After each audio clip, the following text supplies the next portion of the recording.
helicopter ইচ্ছো দুপুরে দেখা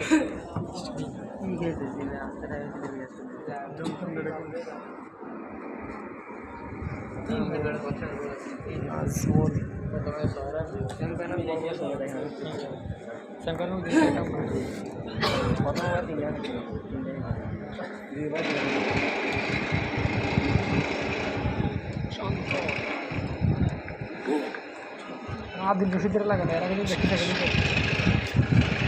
নাজমুল হোসেন শান্ত বুঝছেন সামনে গেছে সামনে একটা ডেজার একটা লাগাই ফিরে লাগাই যা লাগে খেলা একটা লাগাই দিছে ডিস্টার্ব হবে তো ব্যাটসম্যান ডিস্টার্ব হবে ইংল্যান্ড